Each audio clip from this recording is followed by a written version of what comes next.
नमस्कार दोस्तों, स्वागत है आपका हमारे YouTube channel UPSC PCS with Sonam में।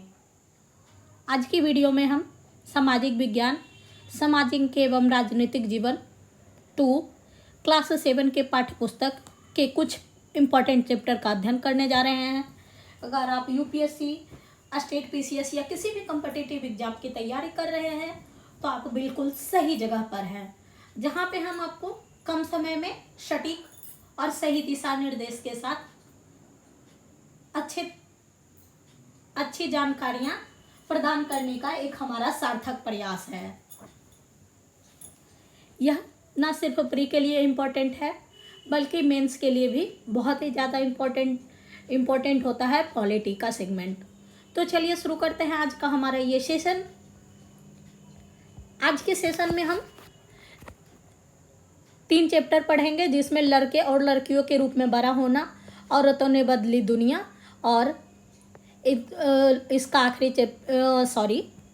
आज का आखिरी चैप्टर होगा संचार माध्यमों को समझना। आज की इस क्लासेस में हम इन तीनों चैप्टर का अध्ययन करेंगे। तो चलिए बिना समय गवाए शुरू करते हैं आज का हमारा ये सेशन। और हमारा चौथा चैप्टर है।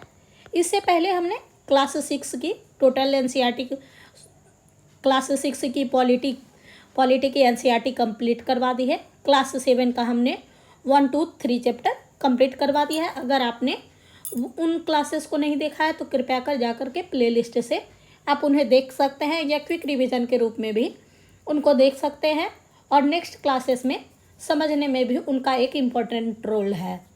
तो चलिए शुरू करते हैं आज का हमारा ये सेशन। एक दमदार और बेहतर तैयारी के लिए महिलाओं का काम और समानता, लड़का या लड़की होना किसी भी एक महत्वपूर्ण पहचान है उसकी अस्मिता। जिस समाज के बीच हम बड़े होते हैं हमें यह सिखाता है कि लड़के और लड़कियों का कैसा व्यवहार स्वीकार करने योग्य है।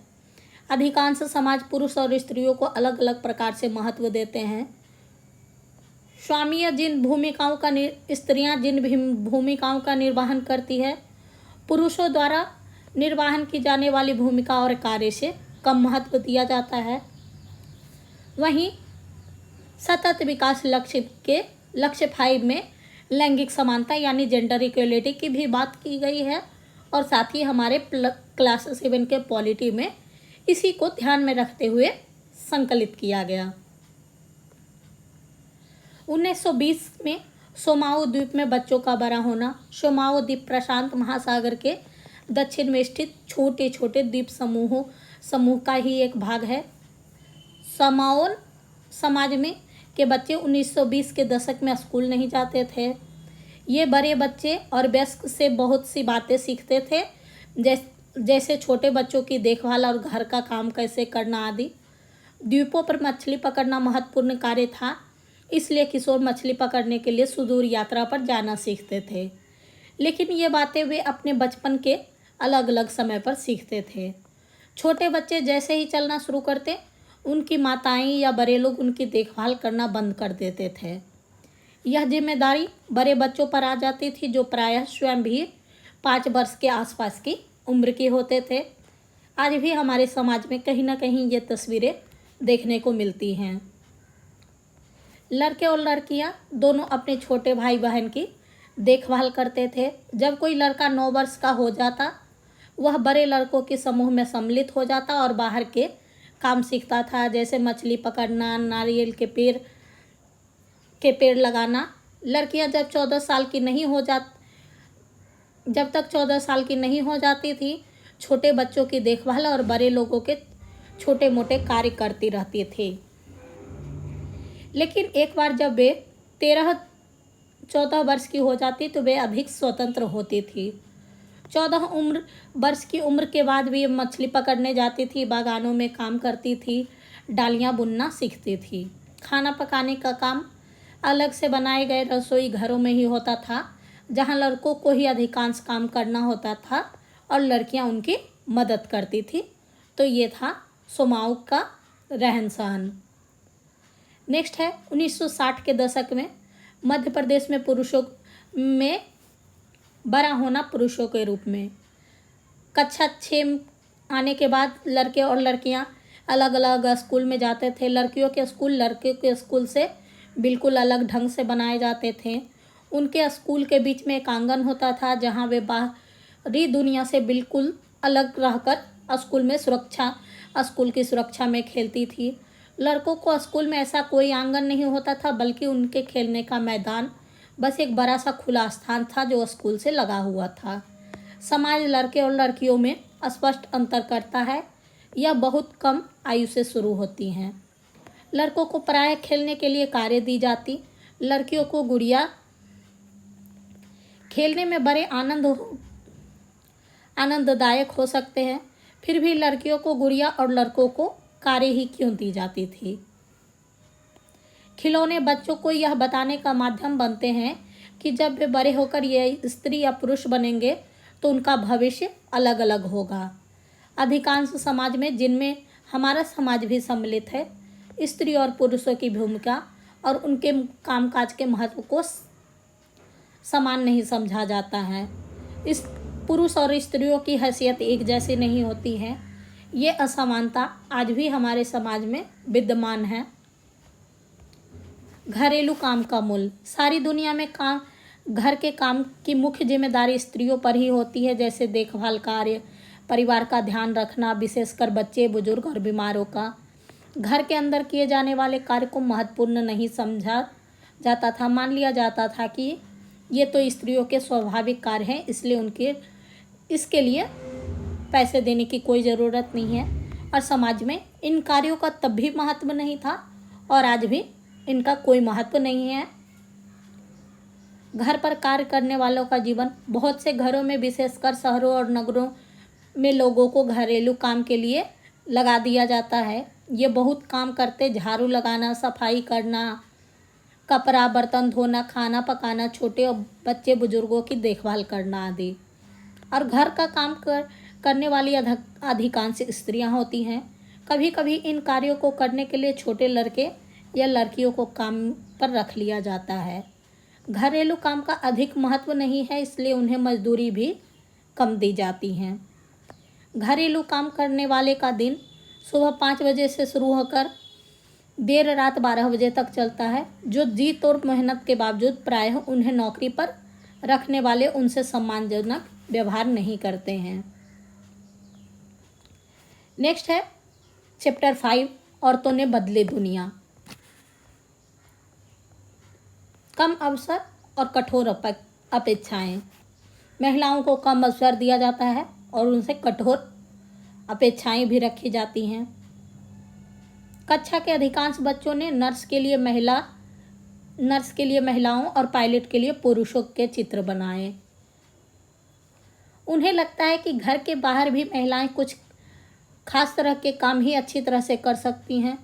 बहुत से लोग मानते हैं कि महिलाएं अच्छी नर्स हो सकती हैं क्योंकि वे अधिक सहनशील और विनम्र होती हैं। माना जाता है कि विज्ञान के लिए तकनीकी दिमाग की ज़रूरत होती है और लड़कियां और महिलाएं तकनीकी कार्य रूप में सक्षम नहीं होती है। अधिकांश परिवारों में स्कूली शिक्षा पूरी हो जाने के बाद लड़कियों को इस बात के लिए प्रेरित किया जाता है कि उनके जीवन का एक मुख्य लक्ष्य शादी मान ले।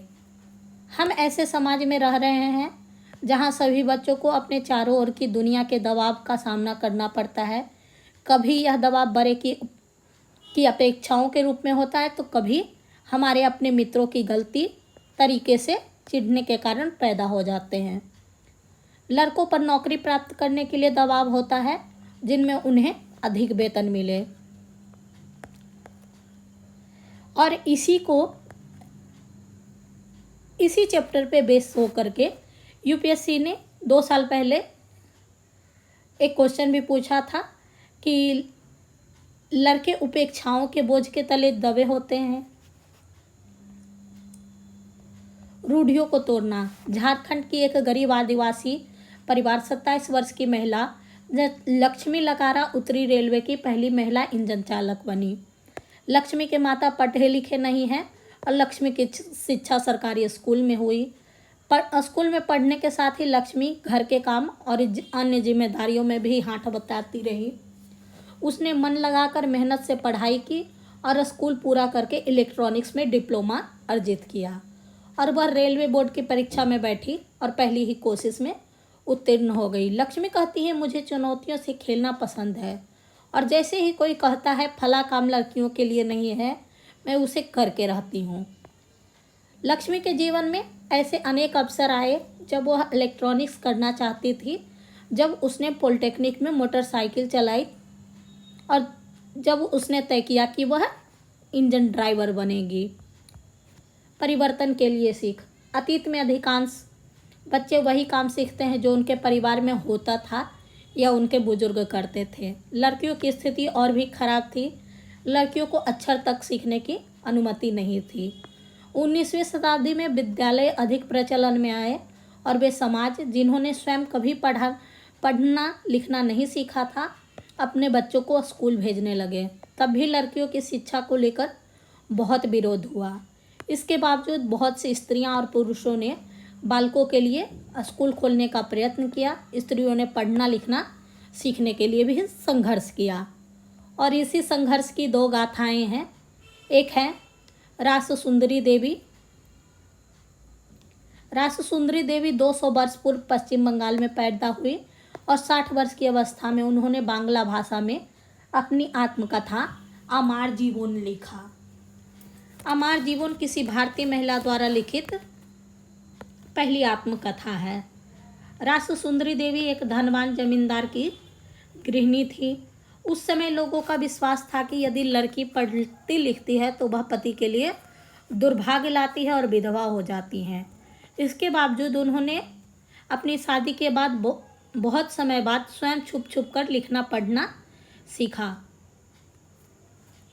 और राम सुंदरी देवी का अक्षर का ज्ञान ने उन्हें चैतन्य भागवत पढ़ने का अवसर दिया और स्वयं अपने लेखन से उन्होंने संसार को उस समय की स्त्रियों के बारे में जानने का एक अवसर दिया। रास सुंदरी देवी ने अपने दैनिक जीवन के अनुभवों को विस्तार से लिखा। ऐसे भी होते थे दिन जब उन्हें दिन भर में क्षण भर की भी विश्राम नहीं मिलता था। इतना समय भी नहीं होता था कि वे जरा बैठ करके कुछ खा ले पी ले।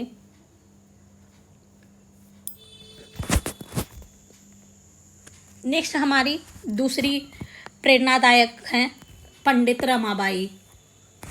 रमाबाई महिला शिक्षा की ये योद्धा स्वयं कभी स्कूल नहीं गई, पर अपने माता पिता से उन्होंने पढ़ना लिखना सीखा। उन्हें पंडित की उपाधि दी गई क्योंकि वे संस्कृत पढ़ना लिखना जानती थी, जो उस समय की औरतों के लिए बहुत बड़ी उपलब्धि थी, इसलिए उन्हें पंडित रमाबाई कहा जाता है। उन्होंने 1898 में पुणे के पास खेरा गांव में एक मिशनरी स्थापित किया, जहां विधवा स्त्रियों और गरीब औरतों को पढ़ने लिखने और स्वतंत्र होने की शिक्षा दी जाती थी।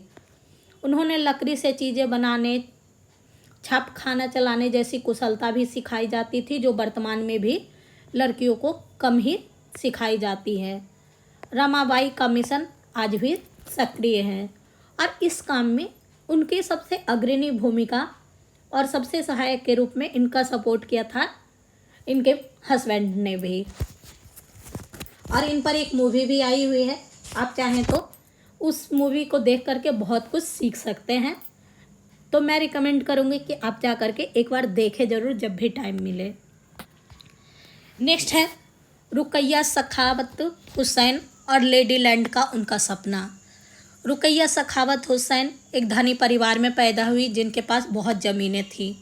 उन्हें उर्दू पढ़ना लिखना आता था, परंतु उन्हें बांग्ला और अंग्रेजी सीखने से रोका गया। उस समय अंग्रेजी को एक ऐसी भाषा के रूप में देखा जाता था जो लड़कियों के सामने एक नई विचार रखती थी, जिन्हें लोग लड़कियों के लिए ठीक नहीं मानते थे। रुकैया ने अपने भरे भाई बहन के सहयोग से बांग्ला और अंग्रेजी पढ़ना लिखना सीखा। 1905 में जब वे 25 वर्ष की थी, अंग्रेजी भाषा में उन्होंने एक उल्लेखनीय कहानी लिखी जिसका शीर्षक था सुल्ताना का स्वप्न। कहानी में सुल्ताना नामक एक स्त्री की कल्पना थी जो लेडीलैंड नामक एक जगह पर पहुंच जाती है। लेडीलैंड ऐसा स्थान था जहां स्त्रियों को पढ़ने, काम करने और आविष्कार करने की स्वतंत्रता थी। इस कहानी में महिलाएं बादलों से होने वाली वर्षा को रोकने के उपाय खोजती हैं, हवाई कारें चलाती हैं। लेडी लैंड में पुरुषों की आक्रामक बंदूक और युद्ध के अन्य अस्त्र शस्त्र स्त्रियों की बौद्धिक शक्ति से हरा दिए जाते हैं और पुरुष एक अलग थलग स्थान में भेज दिए जाते हैं। सुल्ताना लेडीलैंड में अपनी बहन सराहा के साथ यात्रा पर जाती है। तभी उसकी आंख खुल जाती है और उसे पता चलता है कि वह केवल सपने देख रही थी। शिक्षा ने रुकैया का जीवन बदल दिया। रुकैया केवल स्वयं शिक्षित होकर संतुष्ट नहीं हुई, उनकी शिक्षा ने उन्हें स्वप्न देखने लिखने की शक्ति ही नहीं दी बल्कि उससे भी अधिक शक्ति दी। 1910 में उन्होंने कलकत्ता में लड़कियों के लिए स्कूल खोला जो आज भी कार्य कर रहा है। वर्तमान में शिक्षा और विद्यालय, आज लड़के और लड़कियां विशाल संख्या में विद्यालय जा रहे हैं, फिर भी हम देख रहे हैं कि लड़कों और लड़कियों की शिक्षा में अंतर है। 1961 की जनगणना के अनुसार सब लड़कों और पुरुषों का 40% शिक्षित था। इसकी तुलना में लड़कियों और स्त्रियों का केवल 15% भाग शिक्षित था। 2011 की जनगणना के अनुसार लड़कों और पुरुषों की यह संख्या बढ़कर 82% हो गई और शिक्षित लड़कियों और स्त्रियों की संख्या 65% हुई। सब लड़कियों की तुलना में अनुसूचित जाति और जनजाति की लड़कियों की स्कूल छोड़ने की दर सबसे अधिक है। 2011 की जनगणना से यह भी पता चलता है कि अनुसूचित जाति और जनजाति लड़कियों की अपेक्षा मुस्लिम लड़कियों की प्राथमिक शिक्षा पूरी करने की संभावना और भी कम रहती हैं। मुस्लिम लड़कियां स्कूल में लगभग 3 वर्ष रह पाती हैं, जबकि अन्य समुदाय की लड़कियां स्कूल में 4 वर्ष तक समय बिता पाती हैं। दलित, आदिवासी और मुस्लिम वर्ग के बच्चे के स्कूल छोड़ देने के अनेक कारण हैं। देश के अनेक भाग में, विशेषकर ग्रामीण और गरीब क्षेत्रों में नियमित रूप से पढ़ने के लिए न उचित स्कूल है, न ही शिक्षक। यदि विश्वविद्यालय घर के पास न हो तो लाने ले जाने के लिए किसी साधन जैसे बस, वैन आदि की व्यवस्था न हो तो अभिभावक लड़कियों को स्कूल नहीं भेजना चाहते। और कुछ परिवार अत्यंत निर्धन होते हैं और वे अपने सब बच्चों को पढ़ाने का खर्चा उठा नहीं पाते। ऐसी स्थिति में लड़कों को प्राथमिकता मिल जाती है। नेक्स्ट है महिला आंदोलन। अब महिलाओं और लड़कियों को पढ़ाने का, स्कूल जाने का अधिकार है, जैसे अन्य क्षेत्र भी, जैसे कानूनी सुधार, हिंसा, स्वास्थ्य, जहां लड़कियों और महिलाओं की स्थिति बेहतर हुई है। ये परिवर्तन अपने आप में नहीं आए। औरतों ने व्यक्तिगत स्तर पर और अपने आसपास में मिलकर इन परिवर्तनों के लिए संघर्ष किया और इन संघर्षों के बदौलत उन्हें यह अधिकार मिला। देश के कई भागों से कई औरतें और कई महिलाएं संगठन इस आंदोलन के हिस्से हैं। इस आंदोलन में जुटे लोगों की मेहनत, निष्ठा और उनकी विशेषता इससे बहुत ही जीवंत आंदोलन बनाती हैं। इनमें चेतना जागृत करने, भेदभाव का मुकाबला करने और न्याय हासिल करने के लिए भिन्न भिन्न रणनीतियों का उपयोग किया गया है। बहुत सारे अभियान भी चलाए गए।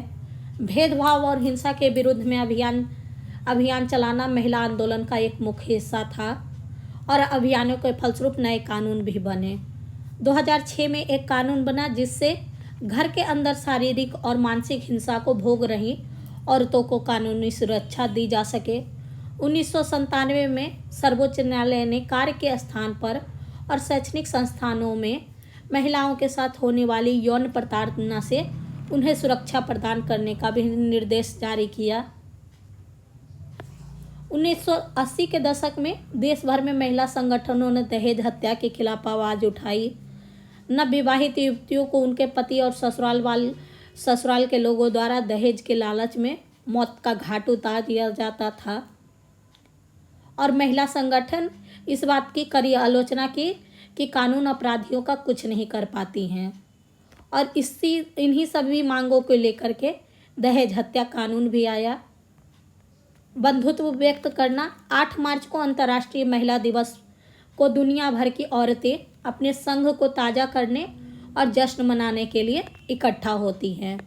वहीं हर साल 14 अगस्त को बाघा में भारत पाकिस्तान की सीमा पर हजारों लोग इकट्ठा होते हैं और एक सांस्कृतिक कार्यक्रम आयोजित करते हैं। आज का हमारा आखिरी चैप्टर है संचार के माध्यम को समझना। मीडिया यानी संचार माध्यम आज हमारे जीवन का एक अभिन्न हिस्सा बन चुका है। यहाँ पर आपको अनेक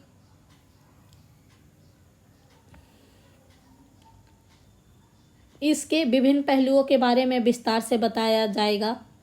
मीडिया एक संचार का माध्यम होता है जो विभिन्न तरीकों से जानकारी, समाचार, मनोरंजन और अन्य सामग्री लोगों तक पहुंचाता है। संचार माध्यम में रेडियो, टेलीविज़न, अखबार, इंटरनेट और अभी मोबाइल भी शामिल हो गया है, हमारे जीवन का अभिन्न हिस्सा बन चुके हैं। ये माध्यम हमें जानकारी प्रदान करने, विचारों का आदान प्रदान करने और समाज में घटित घटनाओं पर चर्चा करने में महत्वपूर्ण भूमिका निभाते हैं। मीडिया का महत्व। मीडिया हमें बहुत प्रकार की जानकारियाँ प्रदान करती हैं जिससे हम देश और दुनिया के खबरों से अवगत हो पाते हैं। जैसे टीवी पर समाचार देखना, रेडियो पर कार्यक्रम सुनना, अखबार पढ़ना और आजकल तो इंटरनेट पर सब कुछ अवेलेबल है। और इन्हीं सभी माध्यमों को सामूहिक रूप से मीडिया कहा जाता है। तकनीकी विकास। संचार माध्यमों के प्रयोग की जाने वाली तकनीकें लगातार बदलती रहती हैं और आधुनिक तकनीकों की मदद से ये माध्यम अधिक लोगों तक पहुंचने में सक्षम होते हैं। टीवी और इंटरनेट जैसी तकनीकें जो हाल ही में लोकप्रिय हुई हैं, हमें विश्व समाज का सदस्य बना दिया। धन और संचार का माध्यम। संचार माध्यम के संचालन के लिए अधिक धन की आवश्यकता होती है, तो टीवी, स्टूडियो, समाचार पत्र और अन्य माध्यमों को धन कमाने के लिए विज्ञापन पर निर्भर रहना पड़ता है और विज्ञापन के माध्यम से संचार माध्यम अपनी आर्थिक आवश्यकताओं को पूरा करते हैं। और संचार माध्यम की लोकतंत्र में भी महत्वपूर्ण भूमिका निभाते हैं। वे सरकार के कामकाज को जनता तक पहुंचाते हैं और उन्हें कार्रवाई करने के लिए प्रेरित करते हैं। लेकिन यह भी आवश्यक है कि मीडिया द्वारा दी गई जानकारी संतुलित और निष्पक्ष हो। आजकल मीडिया अपनी स्वतंत्र और महत्वपूर्ण भूमिका निभाने में से चूक जा रही है। मीडिया पर सरकार और व्यापारिक प्रतिष्ठानों का नियंत्रण होता है, जिससे वे हमेशा स्वतंत्र नहीं होती। कई बार सरकार समाचारों पर सेंसरशिप लगा देती हैं, जिससे महत्वपूर्ण जानकारी को जनता तक पहुंचने से रोका जा सकता है। इसके अलावा व्यापारिक हितों के कारण भी मीडिया की रिपोर्टिंग एकपक्षीय हो जाती है। नेक्स्ट है मीडिया का एजेंडा सेटिंग। मीडिया यह तय करती है कि किन घटनाओं पर ध्यान केंद्रित करना है। यदि किसी स्कूल में वार्षिकोत्सव में कोई अभिनेता आता है तो यह समाचार में शामिल हो जाता है। इसी प्रकार मीडिया को कोला पेय पदार्थों में कीटनाशकों की उच्च मात्रा रिपोर्टिंग ने लोगों का ध्यान इस ओर आकर्षित किया। मीडिया हमारे विचार और कार्रवाई को भी प्रभावित करती है। इसलिए समाचार की विश्लेषणात्मक समीक्षा करते समय हमें यह समझना आवश्यक है कि हमें कौन सी जानकारी दी जा रही है और कौन सी आवश्यक जानकारी छूट गई है। तो आज का हमारा चैप्टर 4, 5 और 6 यहीं पे समाप्त होता है। मुझे उम्मीद है आपको हमारा ये प्रयास और हमारी ये क्लासेस पसंद आएगी। तो कृपया कर अपना कीमती वक्त निकाल करके कमेंट करना ना भूलें, लाइक करें और अगर आप हमारे चैनल पर नए हैं तो कृपया कर सब्सक्राइब करना ना भूलें। Thank you for watching. पढ़ते रहें, आगे बढ़ते रहें। पढ़ेगा इंडिया तभी तो बढ़ेगा इंडिया।